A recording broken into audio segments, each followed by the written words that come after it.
Damn. Sean's here. Must be big time.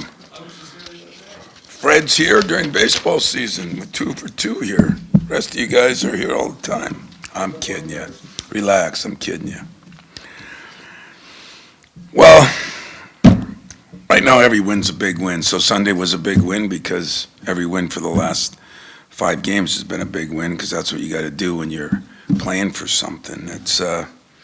It's pressure, it's good pressure, but I said it all year long that I've been impressed on how hard they work. Today we had a great practice to me. We've still stuck together. It was nice to see Jaden hit some shots in the game. He hit more shots today. And of course Jackson was incredible. You know, the rebounding, the scoring, the defense he played. The group has continued to play with each other. I think that's important. We took a light day off yesterday. A lot of film, a lot of walkthrough. And my luck that one time when Marquise just came in and asked me if it was the third practice of the day. I said, no, Queese, that's illegal again now. But he kind of told the players what it was like back in the day. But we've been focusing everything on Iowa, as you can imagine. And in Iowa, listen, they've had some ups and downs. They've had a couple of injuries. Their starting center was out for a couple games, came back, then went back out. That was quite a few games ago, but they lost some games in that stretch. They lead the league in scoring offense, are hitting 10 threes a game. Prolific scorer in Sanford. I mean, he's got his brother too, but him and Nix are unbelievable shooters. And so that is going to be a big concern for us. Obviously, Freeman's been out for a while, so they're used to playing without him. They do it by committee like we do at our centers. But Dix and Sanford are guys that can light it up in no time. I saw him take a 12-point lead or a deficit and turn it into a lead in about 4 minutes. So they're lethal in that respect. It's senior night. They got some good seniors that have been there. Michigan State comes in. We understand it's a big game. We understand that there's pressure on them, pressure on us. That's the nature of the beast. So we're excited and ready to go. Questions? Tom, when you you didn't know that Michigan was going to lose, obviously, when we talked to you last, and so obviously this is now for something tangible. Right? And I'm wondering what discussions you've had with your team about the chance that you can get a share of it already. Honestly, I didn't bring that up. I tell you why I didn't bring it up, because I want to put ourselves in a position where, the goal is to win the games, and we think we need to win the games, yes, to win the league. We think we need to win the games to better our chances in seeds. We think we need to win the games to better ourselves, getting better, especially offensively. So I said once we beat Maryland, we needed no help from anybody. If we get some, great, but we didn't need any help from anybody. I almost like that mentality. Take care of your own business. Don't hope somebody loses. Do enough that you win. And that's the position we're in. So I really didn't talk to him about that. I don't think it's added pressure. It's not like, well, if you lose, you got a chance to redeem yourself. I just said, hey, we got to play. We got to get better. We know we're going to have our hands full. I mean, even games they've lost, guys, they've been right there. I don't make teams better than they are. I don't make them worse than they are. This is a dangerous basketball team and very, very well coached. Franny's a damn good coach, and so we're just kind of homing in on us and worrying about us, to be honest. You've been a part of a lot of you've been a part of a lot of epic wins, epic losses over the years. I'm wondering, the last time you were at Iowa was one of the epics on the other. Where does that stand out in terms of memories for you and the way that ended? Damn, you're coming with a lot of great questions. You think you're good enough to just win and worry about that. So that's a bad thing for me. And now this one is think back when you lost 11-point lead in a minute. I've already not slept for a year and a half. I just started sleeping over that one like back in November. So, what's sad is most of our guys weren't even involved in it. There's a couple. And guys, wins don't really stay with them as much, but losses definitely don't stay with them. Wins don't stay with coaches as much either. Losses definitely stay with us. And it happened the strangest way it happened too, you know. It wasn't even like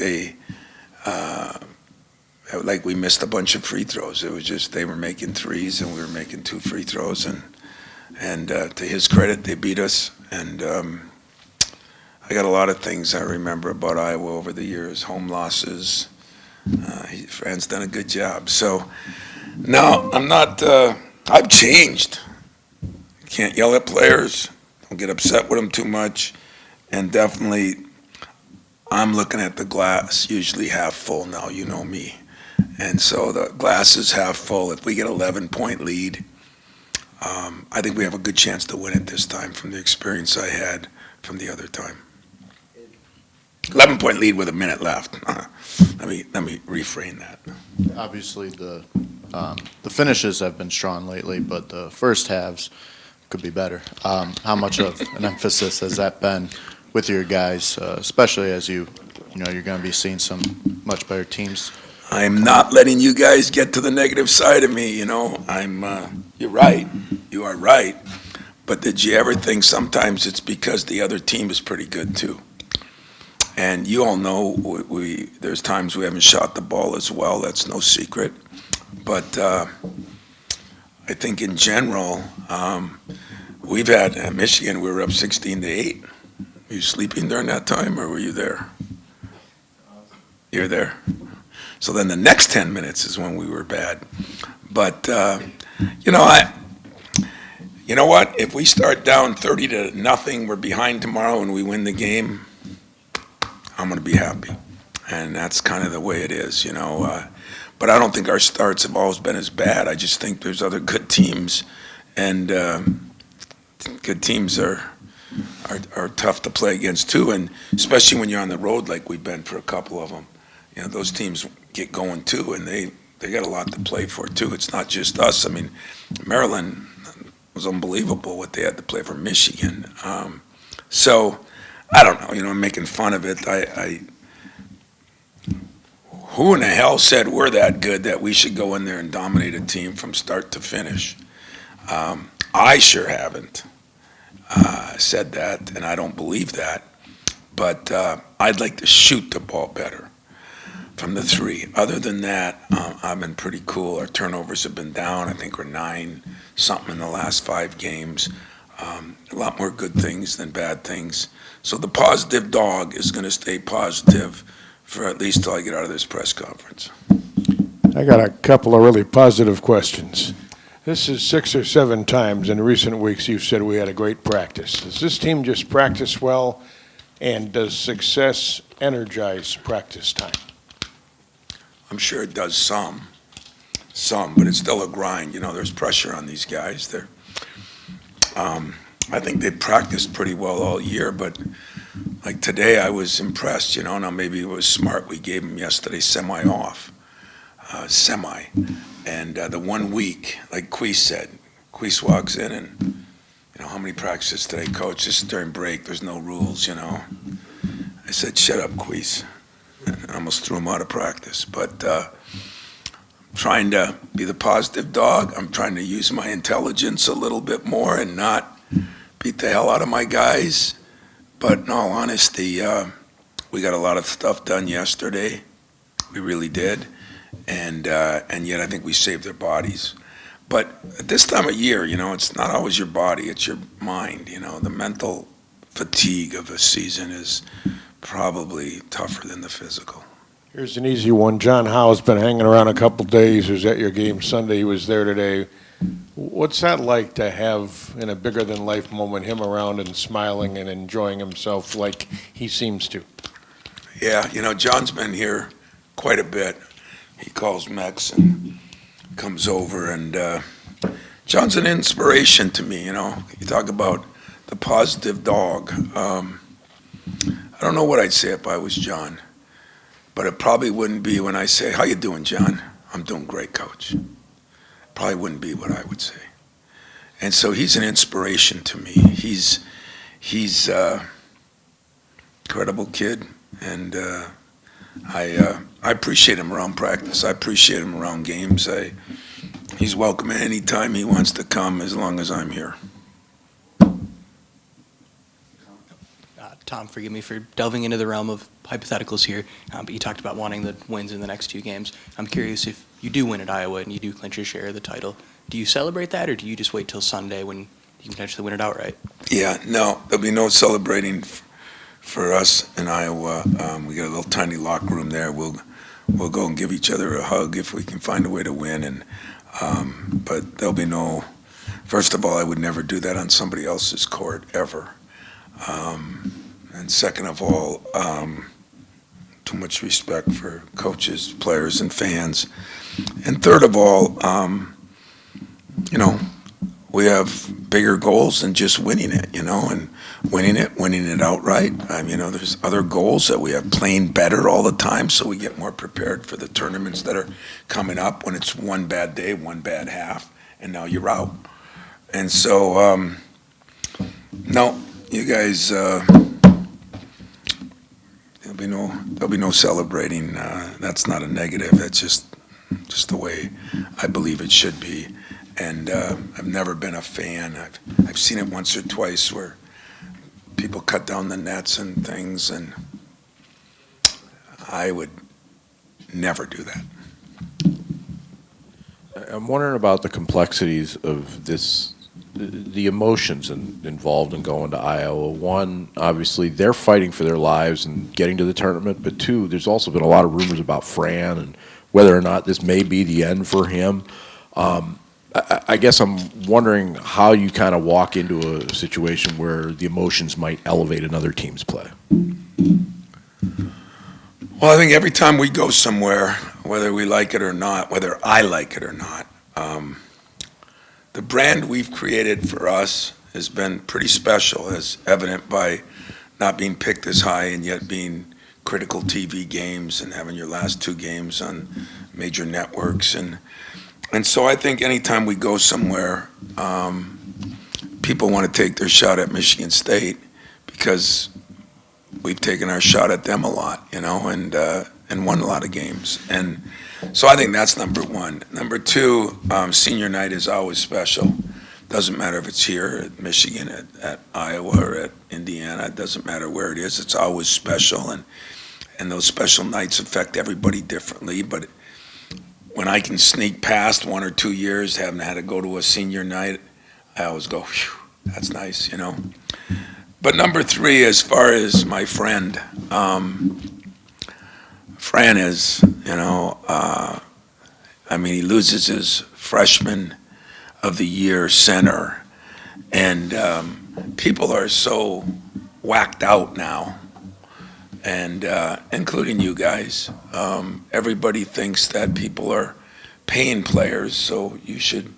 But what they forget is I was not just paying players, or Michigan State isn't, or Michigan isn't, or Indiana isn't. Everybody is. So there's a few advantages by some because of money they're spending. But in general, you lose your freshman center, who was freshman of the year, you're probably not going to be as good. And now it's taken them a while, and I think they're getting better again because, they've played some good teams right to the wire. They've still won 6 or 7 games, whatever. And I would be saddened if Fran, I ain't worried about him getting forced out, I don't think. If he is, shame on them. But I'd be sad if he decided that enough's enough, like a lot of coaches are doing, because he's one of the good guys. His wife, I love her. His kids, went through, Patrick went through so much. Fran ain't going out with a season that isn't superb, and in my humble opinion, nor should he, in my humble opinion, and nobody should even be thinking or talking about it, in my humble opinion. But this day and age, everybody thinks and talks about it, If I lose that game, they're going to be thinking and talking that about me. It's just, we understand that as coaches, it's the nature of the beast, and it's not an enjoyable beast, but it is the nature of the beast. So I can't correct all those emotions, you know. I'm just going to have to make sure my team's ready to play the best they can be, and that's what I'm looking forward to. Couple more. Tom, you mentioned the other day you were asked about, I think Graham asked you about Kohler and his performance, his rebounding in particular, and you mentioned his heart and his focus and the way he brings certain kind of energy every day comes to the facilities. I'm curious, what role have Doug and Sadi played in this development and kind of what we're seeing? Yeah, I think the rebounding and even the defense, the way he's navigating ball screens, that sort of thing. They spend a lot of time with those guys. I think you're exactly right. I think my whole staff has done a great job. I mean, it's not like staffs before didn't. Certain times kids are ready to accept things, and they've gone through different things, and Shaman brings something to the table. Coop is way more mature right now. Book had a good day today. I mean, I'm not giving up on Book either, but Jackson, after the first year, you know, learning how to deal with things that he had to learn how to deal with, that kid comes every single day to play. I mean, we laugh about it now, but I think Doug and Sadi deserve a lot of credit for that. I think they've done a good job. We're really good on our ball screen coverages. We're rebounding the ball well. You know, so they deserve a lot of credit for that. That's for sure. I'm too small to coach him. Another semi-positive question. Last 5 games, I think three-point shooting's been 33% or above. 3 of the last 5, not all of them. It's kind of that turn that you thought might be coming along when you mentioned last week or so. Your thoughts on that? I really do, guys. I mean, listen, Jaden has learned how to put pressure on himself and handle it. You know, I told you I don't sugarcoat nothing with Jay. He's a senior. He's been through the wars. He's smart as a whip. His parents have raised him well. What am I going to say? Hey, Jay, there's no pressure on you. You know, you're shooting 20-some%. So instead I say, hey, Jay, you're shooting 20-some%. But look at this, Jason, or Jaden. You know, 3 years you shot 38% total. You know, let's take a look at your shot. We did. We feel there's a few things that he had to tweak.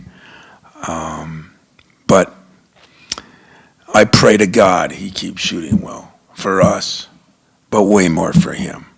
Because you all know, you hear the rumors, who works, who doesn't work. Not that you know everything, but nobody in this building. Go see the janitor, go see the secretaries. All they'll tell you is Jaden Akins lives, eats, and sleeps in here, works his tail off. But it has come up some, you are right.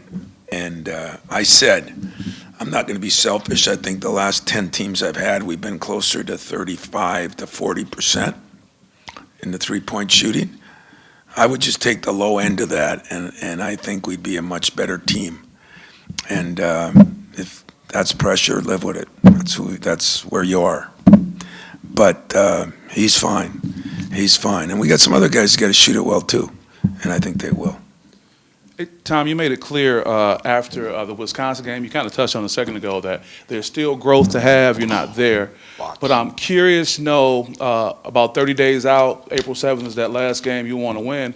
Does, like a boxer, do you look at peaking? When is the team peaking? Is there such thing in this kind of space with the... You know, I don't look at that. It's a good question. I don't look at peaking only because what can I do about it? You know, I mean, Cassius's team was peaking at the right point, but because we had some problems early, he had problems. We were getting better.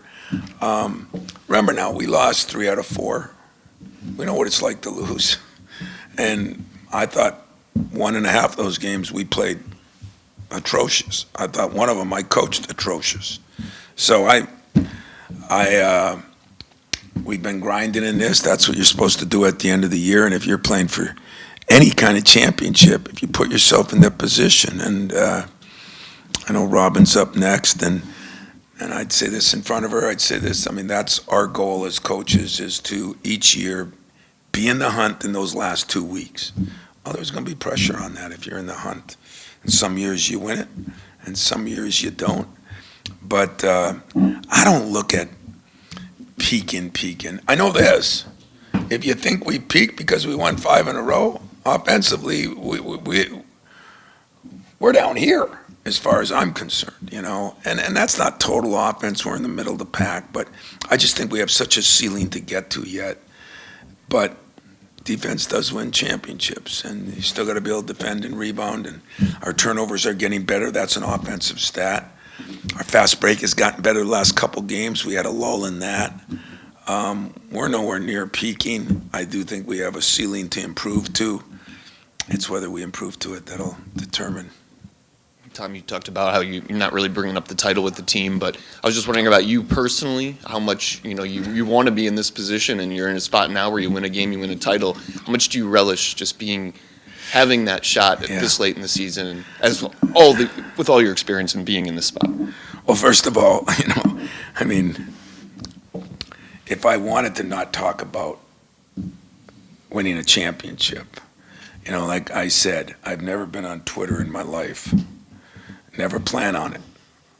My claim to fame not on my casket, on my stone, is going to be never, ever, ever tweeted anything, okay? But everybody does it to everybody else. So of course I talk to my team about winning a championship because everybody talks to them about it. But what does it mean to me to be in this position at this point in time? I think if there's one thing that I learned from Judd, and I try to sell this to freshmen, I would sell it to Adam, I would sell it to Robin, I would sell it to the younger coaches. When you're a freshman and you don't accomplish something, you always say, well, I got 3 more years left. And Judd taught me that you never know.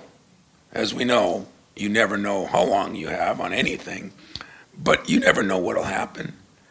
I said it before, if Kenyon Martin doesn't break his leg, maybe we don't become the 1 seed, and maybe we don't win the championship. You never know what's going to happen. So I look at things as you get older, you can't say, I got 20 more years. And I could. Who knows, I know one thing, if I could do it to 90, I'd outlive most of you. I mean, not outlive, I'd outlive my job, most of you.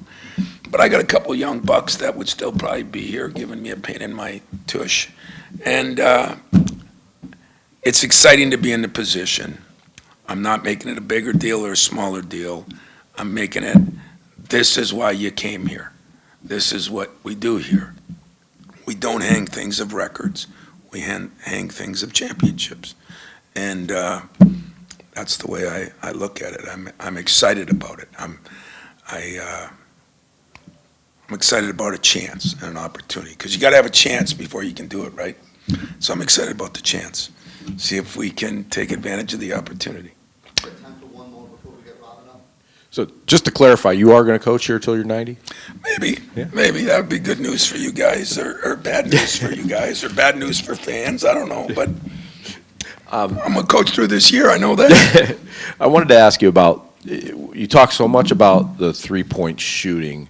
How much does maybe the three-point defense help offset some of that, and especially these next few weeks, how critical is that? It's a good point. But I like that. I like to do both. I like to defend it and score it. And but I think you're right. It's like, I was talking to a couple NBA guys last night, and they were talking about turnovers in the league, and somebody had just gone a game where he had 20-some turnovers, which is really bad in the league. He said the worst part is the other team only had 3. So if we're only getting 6 threes and the team's getting 7 or 8, that's okay. That's manageable.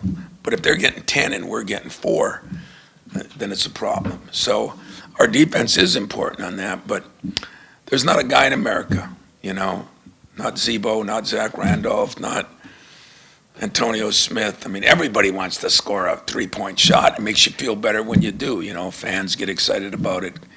Coaches get excited about it. Players get excited about it. So I think it's not only a a struggle, and then why you're talking about it? I'm talking about it because I always deal with the white elephant, and my guys know it. So we know what we got to do. We just got to do it, and I think they're mentally tough enough to understand. It's not something we've done real well, but we are getting better, as Jimmy brought up. Shortly, not in great distances, but we're getting better.